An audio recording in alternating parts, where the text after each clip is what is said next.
Then we have painting in Siena and Florence. And Siena and Florence are really our two cities that emerge first here. They are actually fighting one another and great rivals of one another for quite a time period during this late medieval time.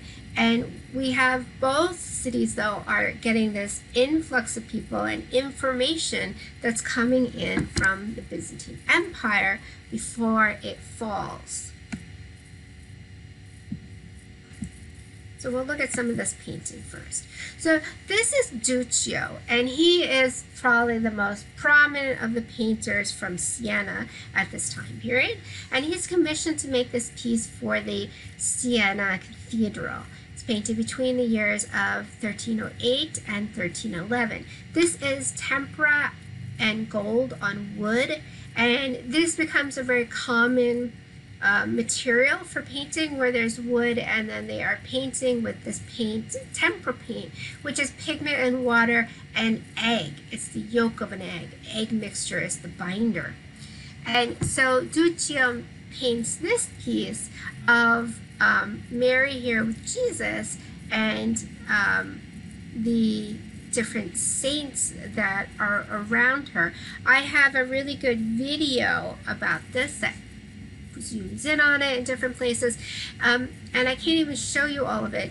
It's so detailed, and there's actually a front and a back to this. This stood in the middle of the altar, and the commoners like you and I, we would see the front of it, and then the priests who were allowed on the altar, there's a whole nother side that was painted for them. So watch the video. Then we move on to Duccio's piece here, which is the Rising of Lazarus. And he, if you know the story, I believe he was Mary Magdalene's brother. And he died. And Jesus performs one of his miracles by raising him from the dead. So we see this scene played out here. We have Jesus here. We recognize him right away because he has the halo. His arm is outstretched here. Here we have Mary Magdalene, who is crying and asking Jesus to save her brother. And they open the tomb, and the brother is alive. You see this man covering his nose because of the stench of the rotting flesh. And then in the background, we have this rocky cliff here that gives this big sense of a diagonal line. And I've said again and again, diagonal lines always give you some kind of movement and give, in this case, I think, some emotion to the painting.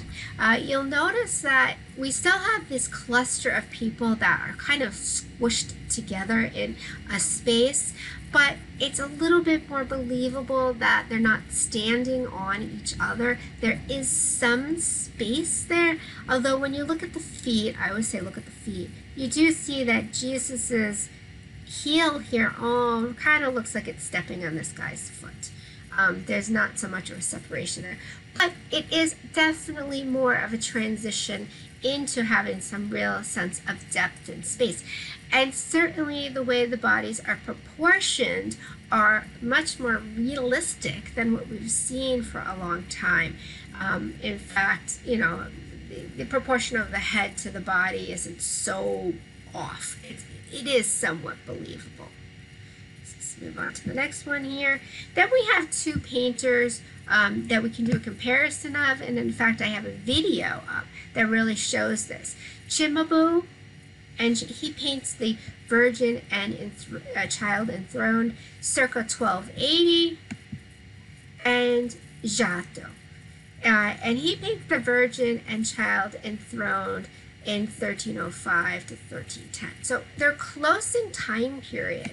And I'm not going to go into this too much because there's a video I have up. But we can see where this is more of the kind of Gothic style, where the body is elongated, the head is kind of out of proportion. The way the drapery is painted is very stylized and flat. The angels are, you know, all the wings look the same, the faces look the same. They're not really in a believable space here. And then we transition into Giotto, and Giotto's Mary here, the Virgin, she's so bulky and heavy, and you can imagine if she were to stand up how tall she would be, even in comparison to the chair she's sitting in. It's a little on the crazy side, but it really gives it more like a sense of depth, a sense of weightiness that the Gothic doesn't have. So it's really a good example of a transition where we're leaving the Gothic behind and we're moving into the Renaissance. So this is transition. This is still considered late Gothic. And you can see too, even though we don't really have individual faces so much, there is some difference in the face of these saints. But the space in which they stand is a little bit more believable than the space in which these stand. These actually look like maybe they're standing on the ground somewhat. So please watch the video. It goes through it in much more detail than what I just went through here. And the last thing I want to look at is this piece, another piece by Giotto. And it is this chapel that he painted in Italy for a private house. And the people who owned the house were bankers. And it was believed that if you had anything to do with money, that a banker or something like that, money lender, you were not going to go to heaven. It was not a honorable job to have. Made a lot of money, but it wasn't an honorable job to have. So they hired Giotto to come and paint this chapel for them in honor to like give back to the church, pay back money to the church here, and is the idea to pray, right? The blue ceiling, remember blue is extremely expensive at the time. This is all fresco. Even this, even down here, looks like marble. No, fresco. The whole entire thing is fresco. And it has scenes here from the scenes from the New Testament here and scenes from the Old Testament here. So I think I maybe have one image that has this a little closer, but like this is a person being eaten by a fish here. And if you know your biblical stories, that's the story of Jonah who gets eaten by the whale.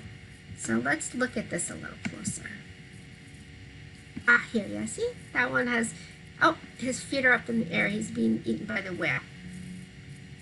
So here we have, again, images that have this real strong diagonal kind of landscape behind it. And all of this decoration is painted fresco. It's quite amazing. And then we have Jesus here after he's taken down off the cross. And everyone is mourning around him. So these are all biblical stories, different stories of both the Old and the New Testament. Here you can even see like the use of architecture here, the architectural space here, to really give it a sense of depth that we haven't seen before since the end of the Roman Empire. So this brings us to the end of this week. And these pieces from Giotto here, I also have a number of videos up that you can watch, and it goes into more detail and into more of these pictures individually. And this is what really then you will see transitions into what becomes known as the Renaissance. So I really hope you've enjoyed all these videos this week. I know it was a lot of information, but it's an important transition period. Okay, I will see you next week.